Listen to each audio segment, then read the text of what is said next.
ওরে গুনাহগার জাহান্নামের আসামির যুবক,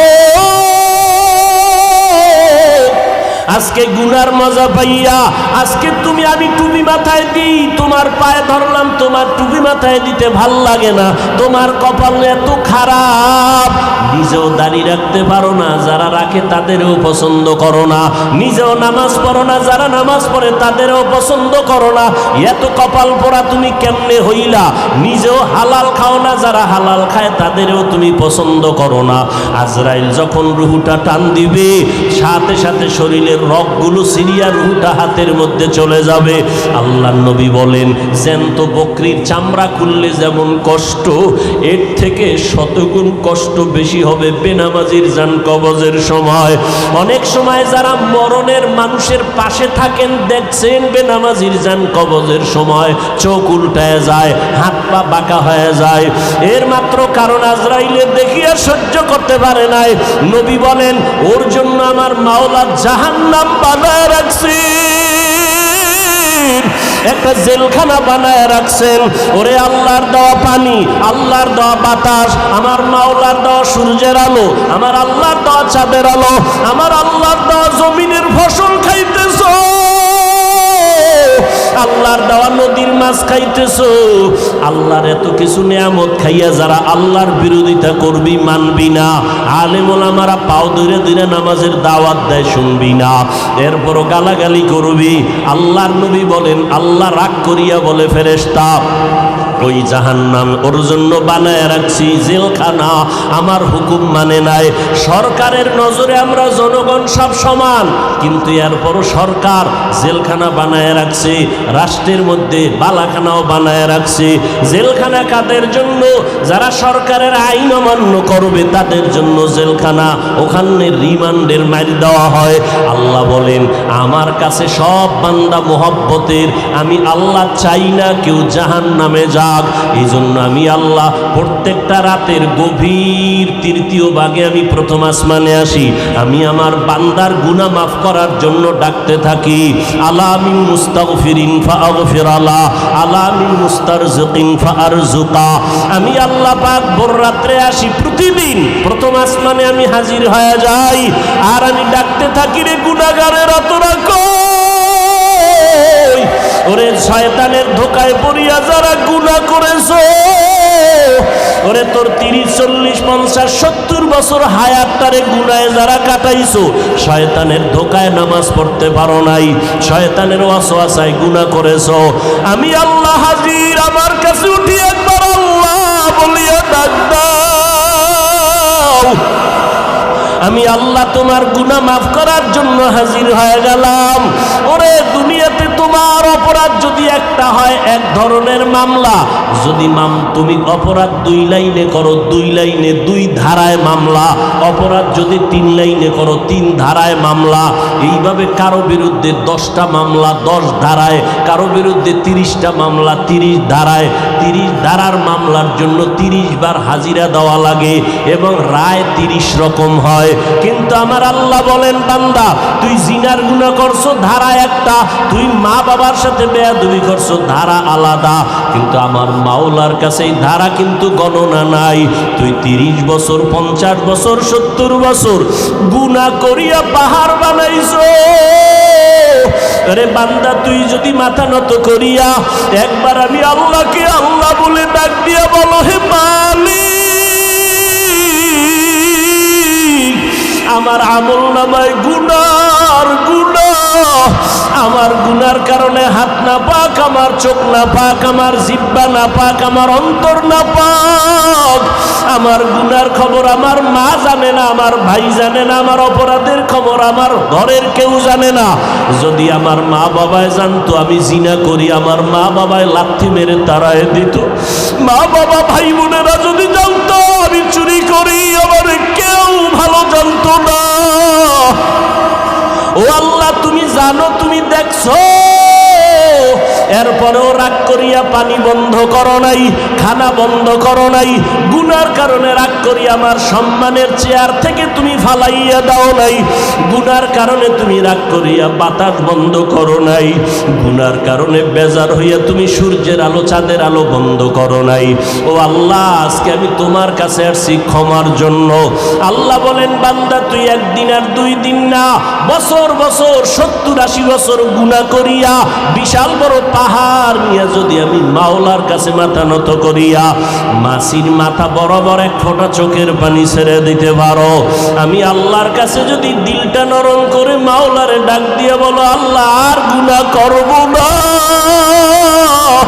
ওই জাহান্নামের আগুন সইতে পারবো না রে মালিক। ওরে ঘরের মধ্যে ঘুমাইতে গেলে মশারি টানায় ঘুমাই, মশার কামড়ে ঘুমানো যায় না। ও আল্লাহ, গুনাহ নিয়ে কবরে গেলে যে আযাব হবে সহ্য করতে পারবো না, কই পাবো মশারি? দুনিয়াতে সূর্যের গরম সইতে পারি না, রাতের বেলা সূর্য নাই তারপরও ঘাম আর গরম, ফ্যানের বাতাস দিয়াও আমার ঘাম কমে না, গরম কমে না। আর গুনাহগার হইয়া কবরে গেলে জাহান্নামের আগুন, ওই জাহান্নামের আগুনের গরম কেমনে সহ্য করব? আল্লাহ আমি সইতে পারবো না। ও আল্লাহ, জাহান্নামের আযাব সহ্য করতে পারবো না, একটা বেতের বরদাস্ত করতে পারি না।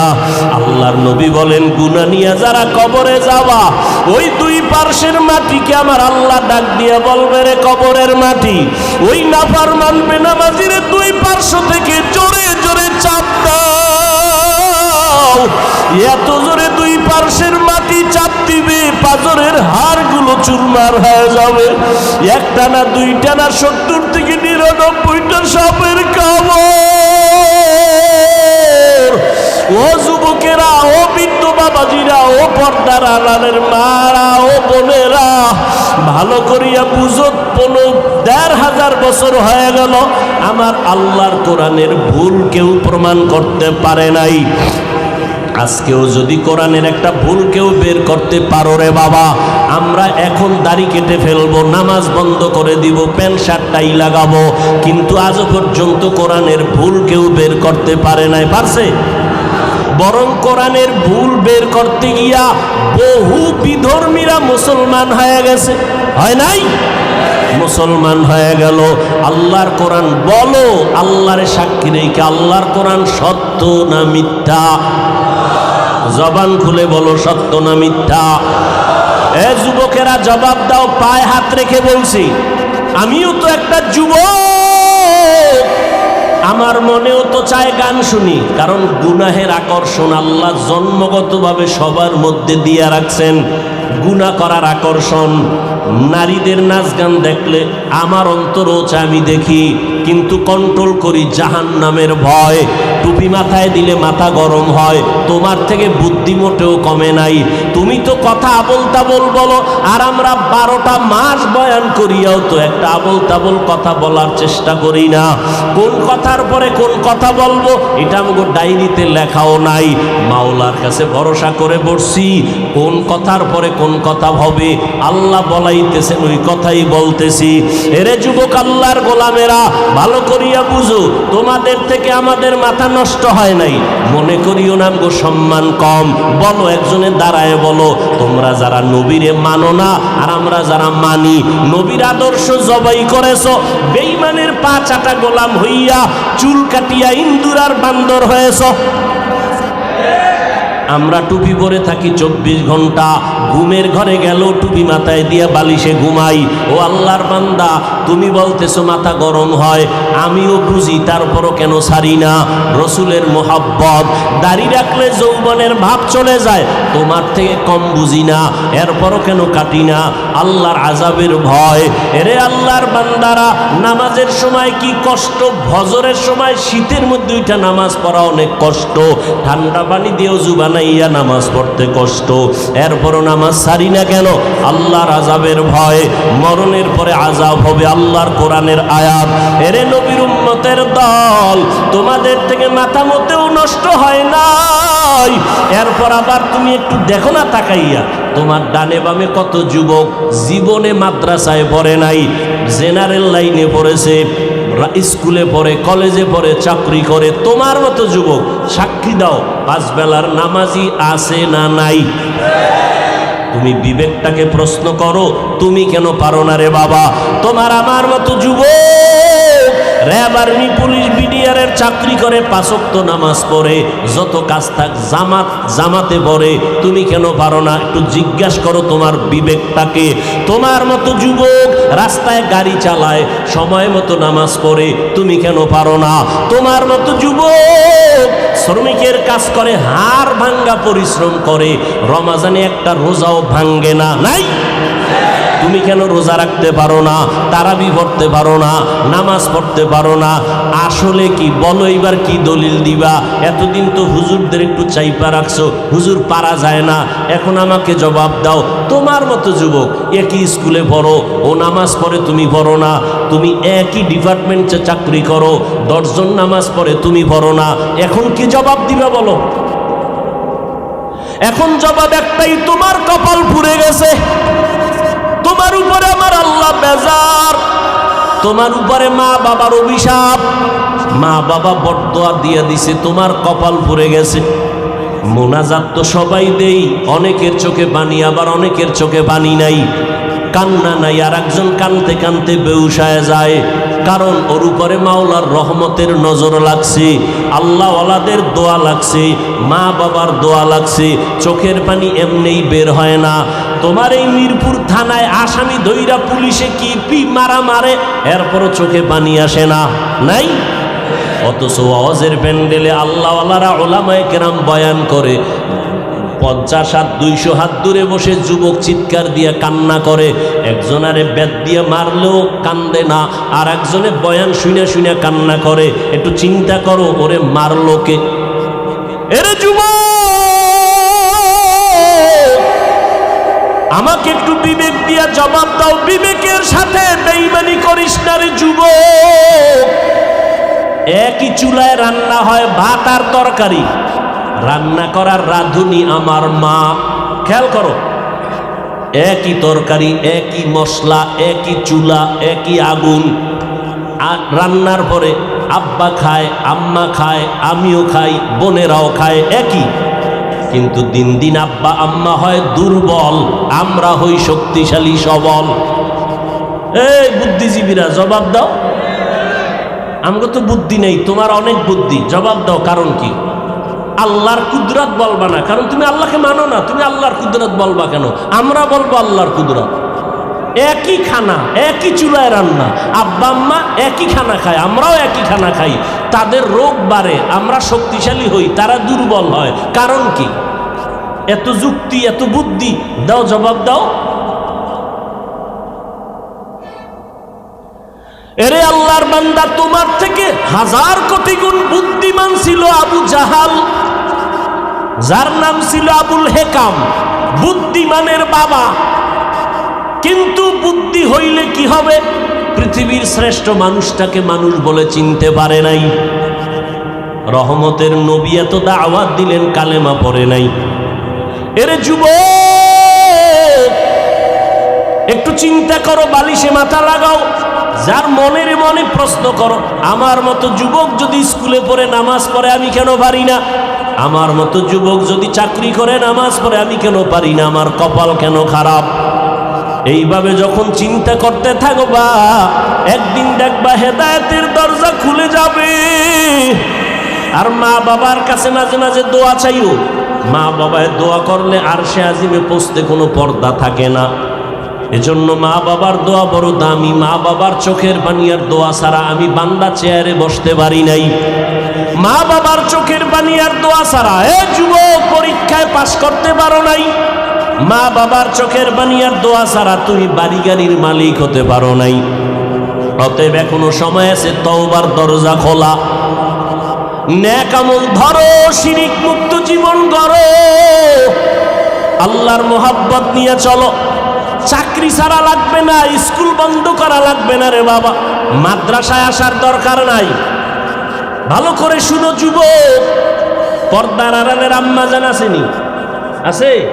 এরে আম্মা জান, আপনারা আয়েশা রাদিয়াল্লাহু আনহার মতো ধন্য নারী, আপনারা খাদিজা রাদিয়াল্লাহু তাআলা আনহার মতো নারী, আরে আম্মা জান ফাতেমা রাদিয়াল্লাহু তাআলা আনহার মতো নারী, আপনারা উলামায়ে কেরামের মায়ের মতো মা।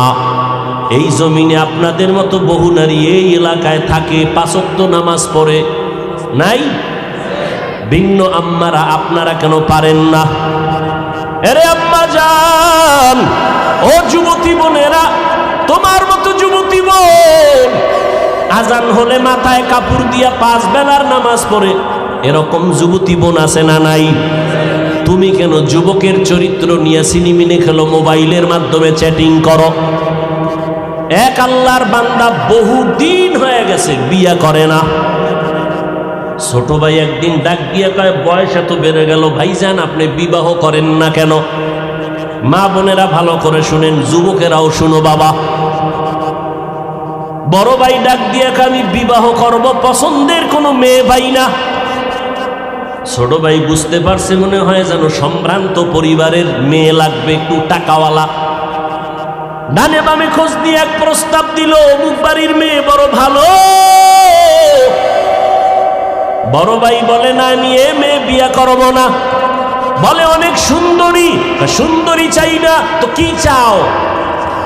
হ্যাঁ, বড় ভাই বলে, আমি এমন একটা মেয়েকে বিয়া করতে চাই, আমার সীমানা প্রায় পারাইয়া যাইতেছে, বিবাহের বয়স অনেক আগেই হয়ে গেছে, করি না, কারণ আমি এমন একজন আল্লাহর বান্দি যুবতী মেয়ে চাই। ছোট ভাই বলে, কেমন মাইয়া চাও? কয়, আমি এমন একটা মেয়ে চাই, যেই মেয়ে আমার স্ত্রী হইয়া আমার হাতটা ধরে আমাকে জান্নাতের ভিতরে ঢুকায় দিবে, আমাকে জান্নাতের পথে নিবে। আর এমন একটা মেয়েকে বিয়া করব, যেই মেয়েটা আমাকে একটা পুত্র সন্তান উপহার দিবে, যেই সন্তানটা উম্মতের জান্নাতের পথ দেখাবে। ছোট ভাই কয়, তোমার কপালে বিয়া নাই। চলে গেল, এই বিয়া নিয়ে এখন আর কথা বলে না। কিন্তু বড় ভাই ডাক দিয়ে কয়, শোন, আমার অন্তরের নিয়ত যদি সঠিক হয়, ইনশাআল্লাহ আমি আজ না কাল এমন মেয়ে পেয়ে যাব, যদি আমার নিয়তে ভেজাল না থাকে। এভাবে ধৈর্য ধারণ করলেন। দীর্ঘ কিছুদিন পরে পার্শ্বে এক এলাকায় চলে গেল, শুনছে ওখানে এক আল্লাহওয়ালা আসছেন, বড় বুজুর্গ, দোয়া করলে কবুল হয়ে যায়। দোয়ার জন্য চলে গেল, গিয়া দেখে হুজুর মসজিদে ওজিফা পালন করে, আমলে আছেন। সালাম, হুজুর আমি অমুক এলাকার এক বান্দা যুবক, আসছি আপনার দোয়া নেওয়ার জন্য। বিবাহ করেছো নাকি? বলে না করি নাই, দোয়া করবেন। হুজুরের সাথে কথা বলতেছে, ঠিক এমন টাইমে পর্দার আড়াল থেকে মসজিদের জানালা দিয়া একটা যুবতী মেয়ে সালাম দিল, আসসালামু আলাইকুম। হুজুর বলে, কে? বলে, আমি এই এলাকার এক যুবতী মেয়ে। কি চাও? হুজুর একটু দোয়ার জন্য আসছি, আমার আব্বাজান বড় অসুস্থ। তাই নাকি? বলে, হ্যাঁ। হুজুর ওখানে প্রায় সময় আসেন, মানুষকে দাওয়াত দেন, মসজিদে আমল করেন, মোটামুটি পরিচিত। এইবার মেয়ে কয়, হুজুর দোয়া করবেন, আল্লাহ পাক রব্বুল আলামিন আমার জন্য যেন ভালো একটা পাত্রের আয়োজন করেন। কয়, তুমি কেমন পাত্র চাও?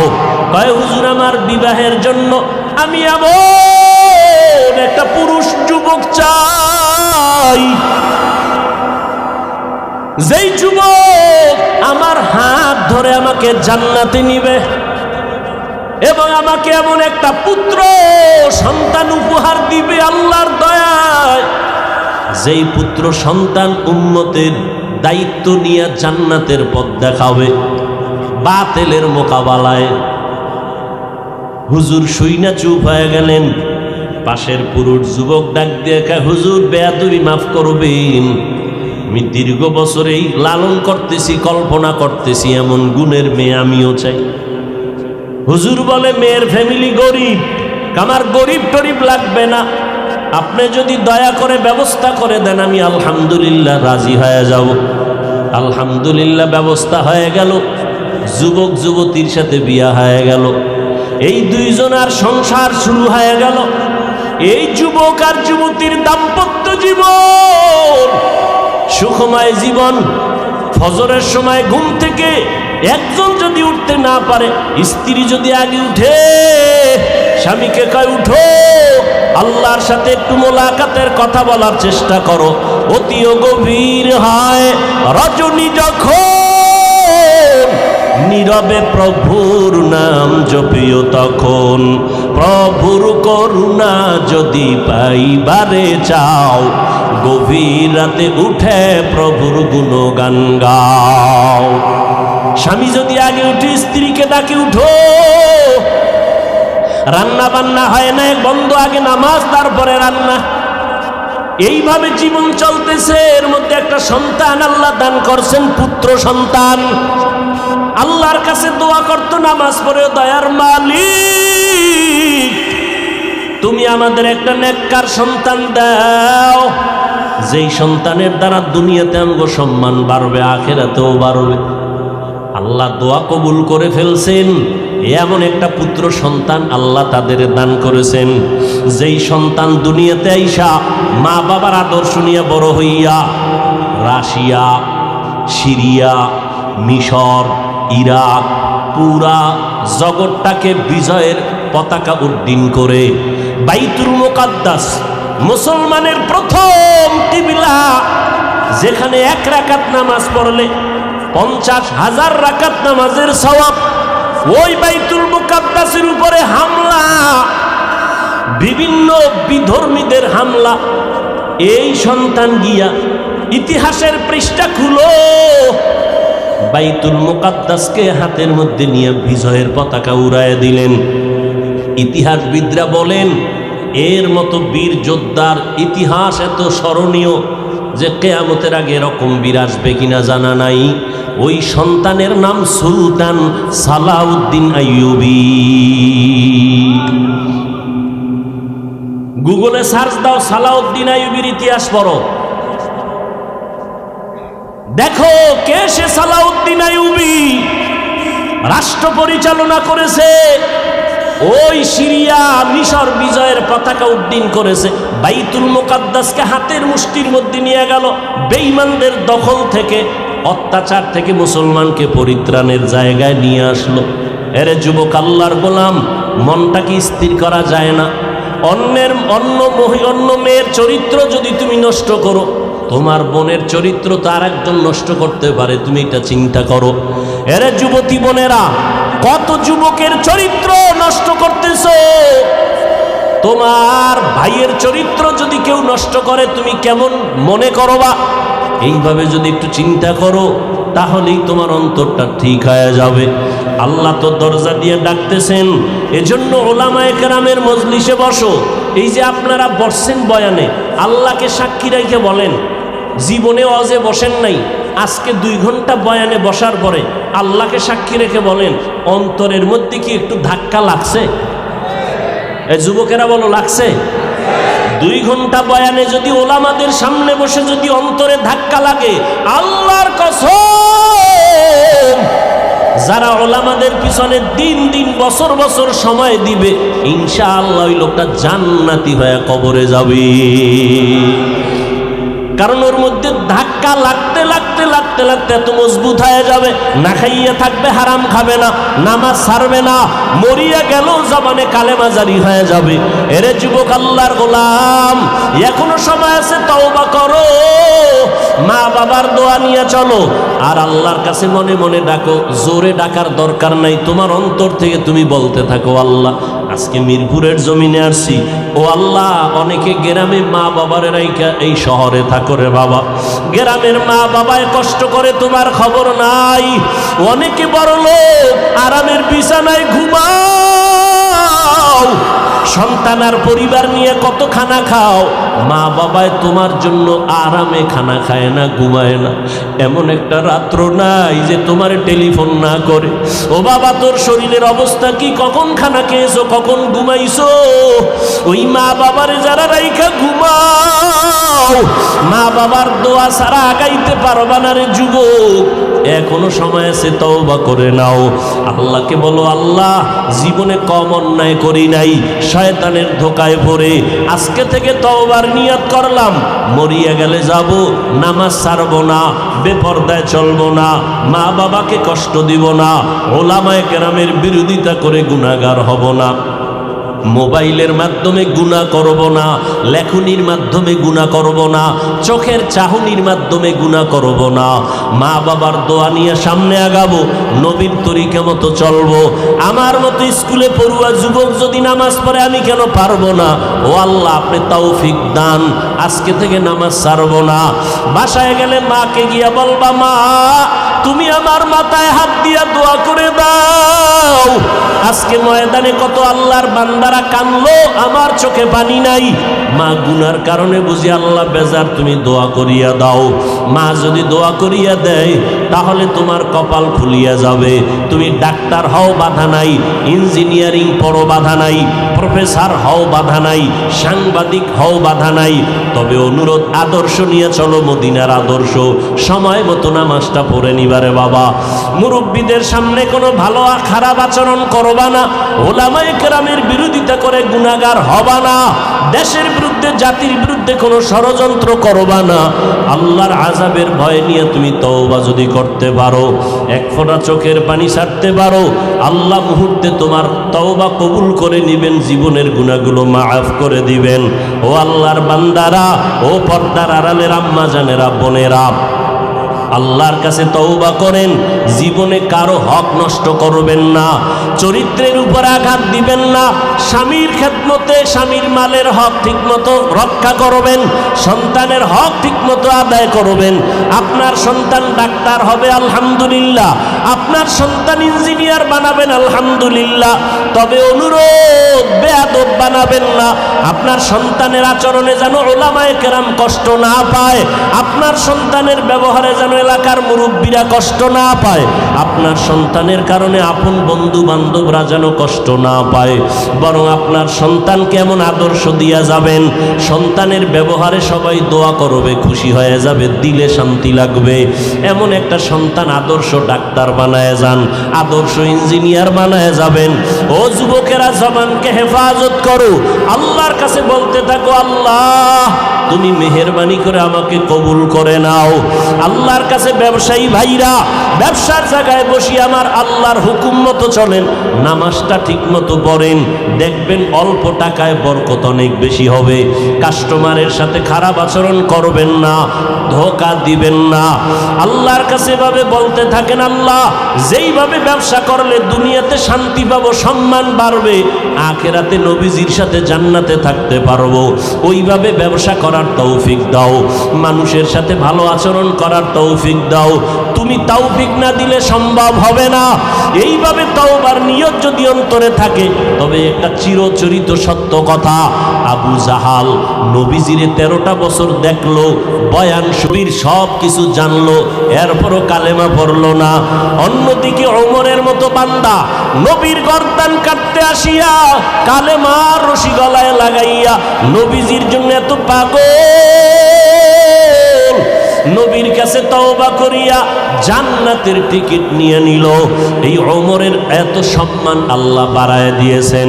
ঠিক কিয়ামত পর্যন্ত আবু জাহাল থাকবে না ঠিকই, কিন্তু আবু জাহালের কঠিন অন্তরের মতো কিছু অন্তরালা মানুষ জমিনে থাকবে। হাজারো বয়ানে তাদের দিলটা নরম হবে না, তওবা নসিব হবে না, বরং বয়ান শুনিয়া বাইরে গিয়া বিরোধিতা করবে, এই সমস্যা, ওই সমস্যা, এই ভুল, সেই ভুল, আসলে নিজের গুনার কথা একবারও চিন্তা করবে না।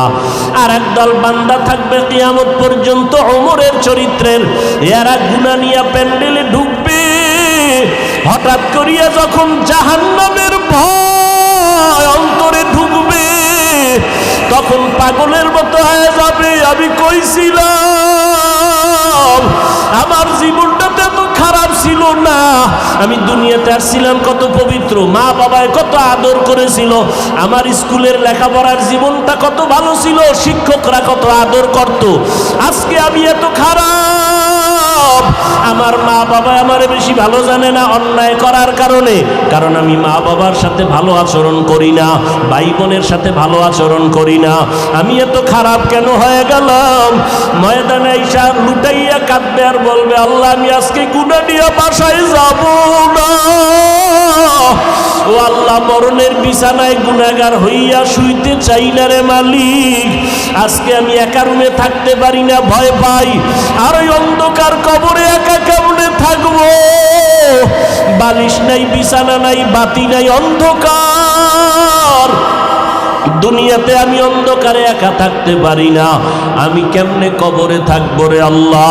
আমি আর গুনাহ করব না, আর কারো হক নষ্ট করব না। আয় আল্লাহ, হাতের দিয়ে গুনাহ করব না, চোখের গুনাহ করব না, জবানের গুনাহ করব না।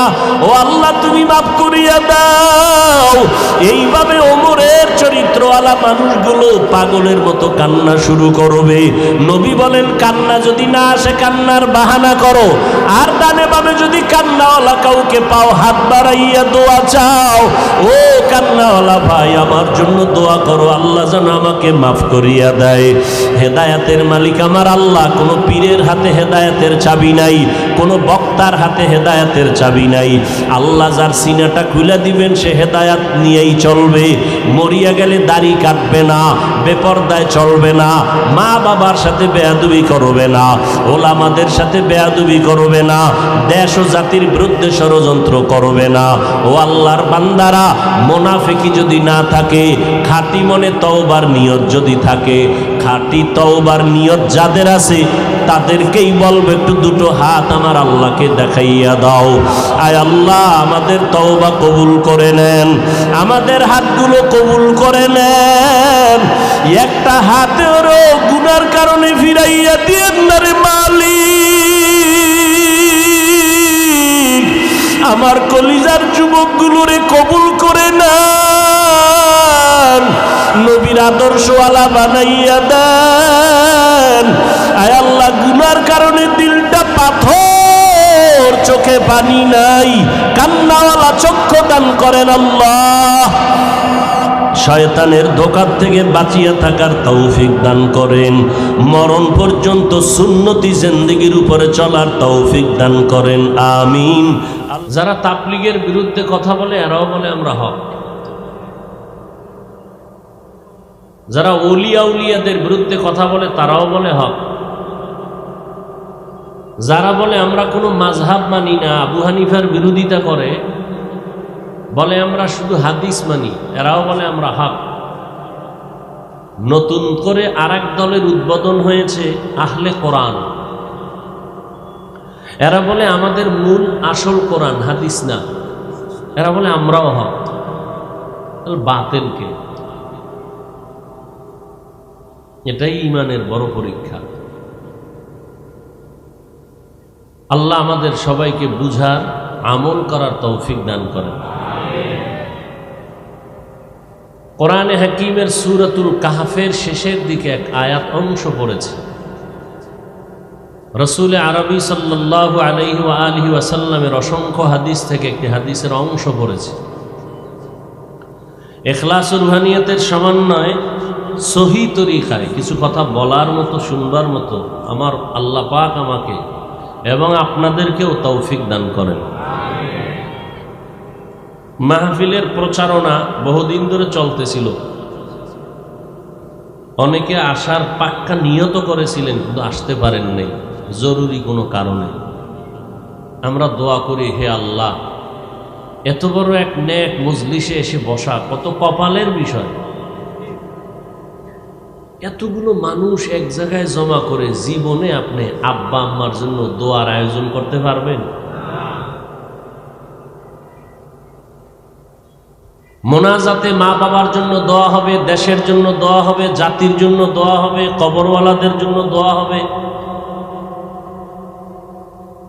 আর এটা চূড়ান্ত সত্য, একজনের আমিন কবুল হয়ে গেলে সবার আমিন আল্লাহ কবুল করে নেন। এত বড় মজলিস আপনি পারবেন জমা করতে? হ্যাঁ, অনেকে বলবে হুজুর আমার আব্বার নামে আমরা ম্যানেজ করি। অনেক জায়গায় বড় লোকেরা করে ঠিক, কিন্তু এই জান্নাতি মানুষ জোগাড় করতে পারে না। প্যান্ডেলের ভিআইপি আসনে থাকে সুদখোর, ঘুষখোর, বেনামাজি, যাদের মোনাজাত কবুল হবে না। আল্লাহ আমাদের সবাইকে হেদায়াত দান করুন।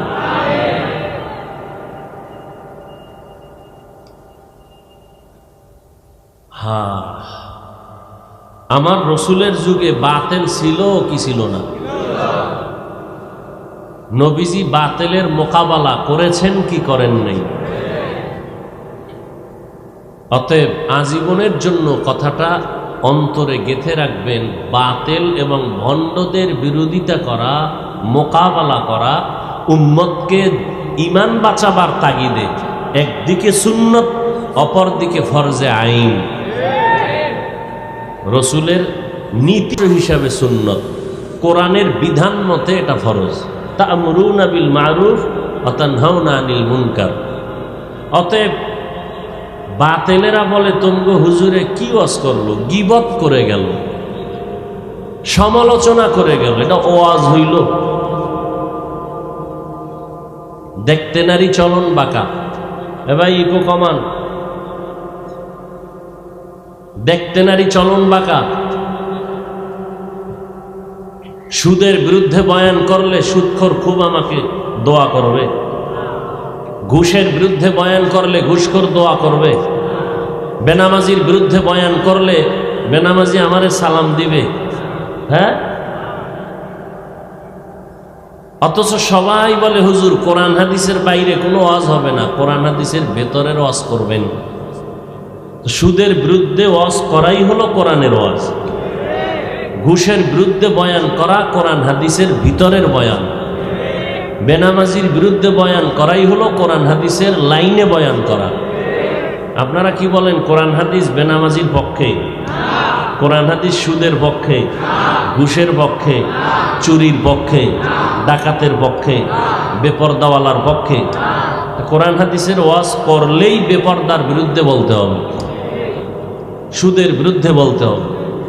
কারণ সর্বঙ্গে ঘা। ডাক্তারের কাছে গেছে, আমার ঠান্ডা, পেট ব্যথা, মাথা ব্যথা।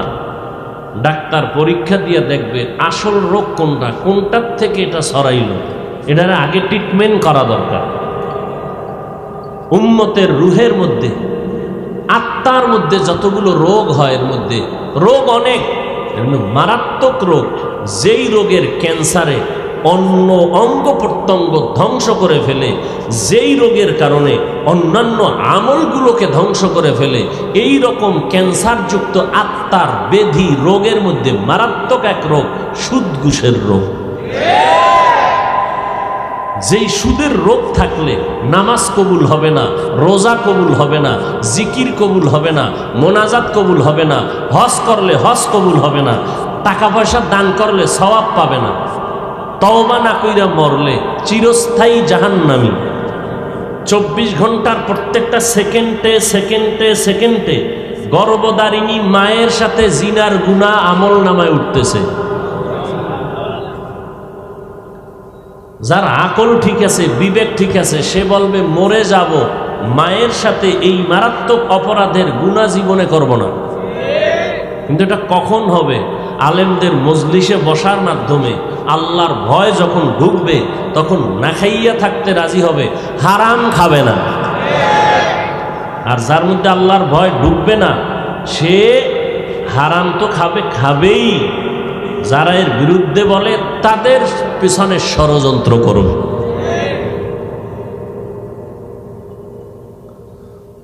ফামান কানা ইয়ারজু লিকা রাব্বিহি ফালইআমাল আমালান সালিহা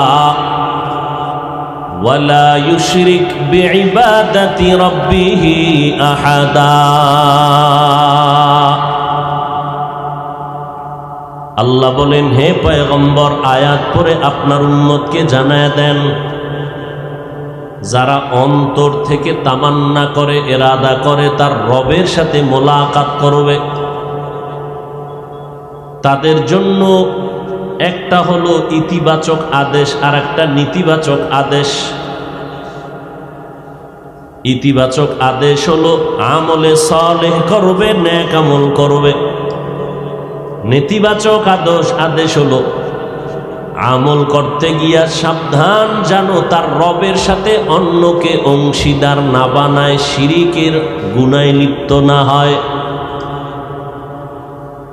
তাহলেই রবের সাথে মোলাকাত হয়ে যাবে। পয়গম্বর বলেন, আখলিস দীনাকা ইয়াকফিকাল আমালুল কলিল। এই উম্মতের দল, তোমাদের ঈমান ও আকীদাকে বিশুদ্ধ করে নাও, অল্প আমল নাজাতের জন্য যথেষ্ট হয়ে যাবে। বেশি আমল লাগবে না, অল্প আমল করবেন, জান্নাত রিজার্ভ হয়ে যাবে। আল্লাহর কোরআন, রসুলের হাদিস তার জ্বলন্ত প্রমাণ। আল্লাহ কি বলেন?